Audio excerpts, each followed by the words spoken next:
You know, I'll bet if the people out there could ask you any question, it would be about rates, Sure. rate increases. What do you see in the future? You know, I'm very proud that FPL has the lowest bill in the state. Of all the 55 electric providers in Florida, we provide customers with the lowest bill and the highest reliability. I'm also very proud of the fact that we've got the cleanest emissions profile of any large utility in the nation. And just this year we won Customer Service Award for being the best in the nation 8 years in a row, which no utility's done. I don't think any utility's done more than 5, as a matter of fact.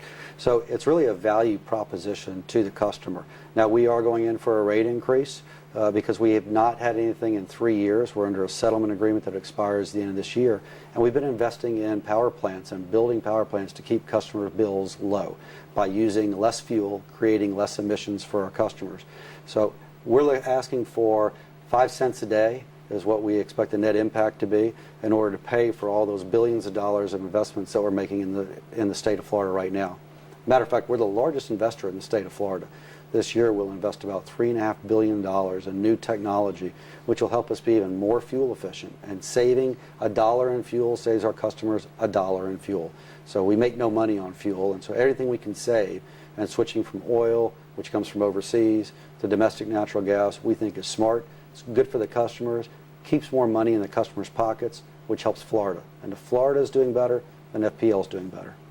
So alternative fuels, I've been to hearings over the years where many have been considered. What's for the future, the near future? Well, we're big fans of using alternative fuels and renewables. We've invested more in renewables than anybody in the state of Florida.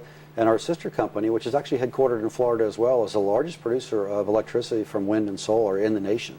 So for 20 years we've been investing across the country outside of FPL in renewables. And then a few years ago, as I think you know, we built a big solar facility not too far from here in DeSoto. We've also built another one over by Lake Okeechobee, and then another one up by NASA. We'd like to do more. We need the authority, excuse me, we need the authority to be able to do that in Florida from the state legislature. We believe that it makes sense to have a diverse portfolio. So much like your financial portfolio, where you want to have a mix of different types of investments, you want to have a mix of different type of generation assets, so you're not relying on one fuel too much. What about more nuclear power plants, the expansion of nuclear power plants in Homestead? We are currently expanding the plant in Homestead, as well as we're expanding our plant that's up at St. Lucie. Currently, Florida Power & Light has 2 nuclear power plants, which has 4 units, and we are investing about $3 billion to expand those 2 plants. They're nearing completion. They'll be done by June of next year, and they'll produce about 490 megawatts, which is about a half of a new nuclear plant, right from those existing ones. So we'll be producing a lot of zero emissions, clean energy from those new nuclear plants while investing right here in Florida. Will you be adding more plants to the Homestead area? Potentially. We've actually filed for a license to build a new plant. It's right now pending at the federal government, and we expect to get a response in the next couple of years. It takes a while for it to go through the process. And I know what the people down there would say. Is it safe? Very. We've been operating plants here in Florida now, nuclear plants, since the 1970s. Our track record is very strong. The industry, it's got a very strong record. And when you look at the investments that are put in the technology and in the safety procedures, I think it's the safest form of technology that's available today to generate electricity. Will it cut rates? We always get back to money. Will it cut rates if we get more nuclear power plants? Our nuclear power plants right now are the cheapest form of generating electricity. Uranium is an inexpensive form of fuel, and of course you have no emissions, so you're not going to be paying any price for the pollution. And even if there is no price to pollute, I think it's the right thing to do for all of our customers, and frankly for America and for the world, for us not to be creating pollution where we can avoid it. I do think it makes a huge difference in the savings over the price of fossil fuel. If we don't build a new nuclear plant, then we'll have to build some other form of fossil plant, which means we'll be buying fuel, whether it's natural gas or some other form of fuel. We'll have to go out and buy that. So as an example, if we were to build a gas plant instead of the nuclear plant at Homestead, then in the first 40 years, which is your initial license of that plant, we'll spend about $85 billion more in fuel over that 40 years, which customers will pay for than we would had we built a nuclear plant. So these are large investments on the front end that have very large payoffs for customers on the back end, as well as throughout the entire process. So it's again, it goes back to that mix or that portfolio you and I spoke about about having, what is the best mix of type of generation. And our customers today are benefiting from the nuclear power plants that we built in the 1970s at St. Lucie and Turkey Point. It is one of the reasons that we have the lowest bill in the state. And I think there is a place for nuclear power going forward, for new nuclear power, as part of the generation mix. In the one in Homestead, if you do make that bigger, expand it, how big would it be, and what would it mean to the community and jobs? Well, it'd be 2,200 megawatts. What that would really mean for jobs is tens of thousands of jobs, both direct and indirect. Even today, what you see is in our expansion that we're doing there are now so many construction workers at the site today just to expand the existing. You can't get a hotel room in Homestead. They're not available. Restaurants are full. Dry cleaners and gas stations and local businesses have been enjoying a real boom to the economy there because of the workers. The construction project for a new nuclear plant would be exponentially larger than what's going on today. It'd be the largest construction project undertaken in the state of Florida's history. Wow. When would you know? We're expecting to know probably in the next 2 years from the federal government. It really depends on their own resources and when they can process the application. So it's a little bit of a guess. They originally said 42 months. That slipped a little bit to 50 months of renewing or reviewing, I should say, the license application, and we'll see what they come out with. What about the natural gas, the additional new natural gas? I don't guess natural gas is new, but the additional natural gas in Pennsylvania. Does that help? Yes. Shale gas is what you're referring to, and it's all over America, actually. Pennsylvania, New York, and other states in the Northeast have had large finds. Texas, Oklahoma, Louisiana, Colorado, North Dakota, South Dakota. These are new gas plays, as they call them, that are very, very large. I was just meeting with some experts in the oil and gas industry a few weeks ago, and they were telling me that they have over 200 years now worth of natural gas reserves that are proven, that they know of today, and that's of course using today's technology, and that is improving all the time. So I believe natural gas is a form of fuel that is here to stay. I think it's going to be an accessible and an affordable fuel source. We need to get more infrastructure in Florida in delivering that natural gas. FPL is the largest user of natural gas in the nation. And Florida as a state is the third largest in the union. So Texas and California being the first and second largest. And of course, they are blessed, if you will, with having production in California and Texas. They drill wells there. They have gas storage. So they have an ability to actually store it in the ground after they pull it out of the wells.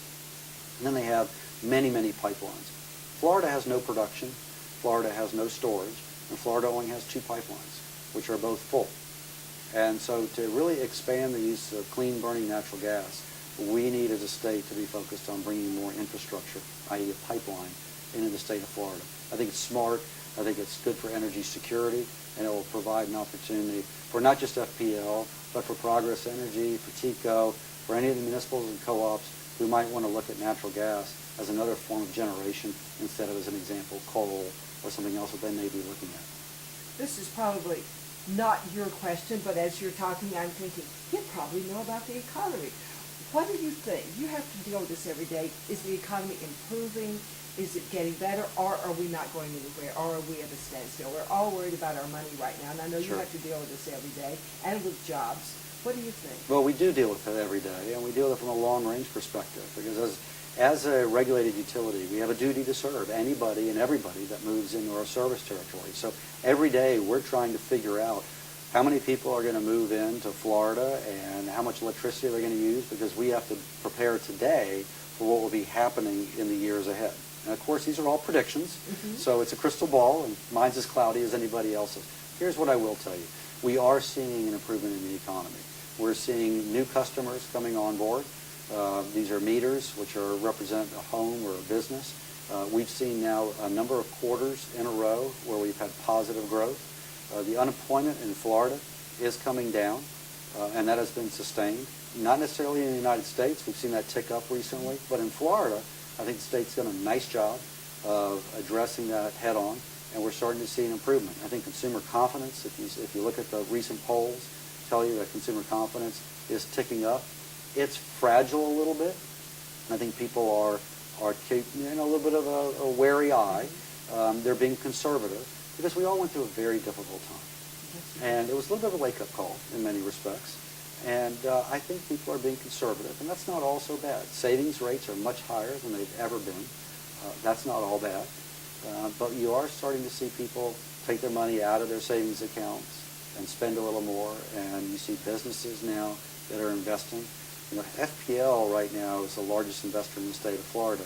We're doing everything we can to attract other companies to come to Florida so they can be a big investor in Florida and help the state grow, whether it's in our service territory or not.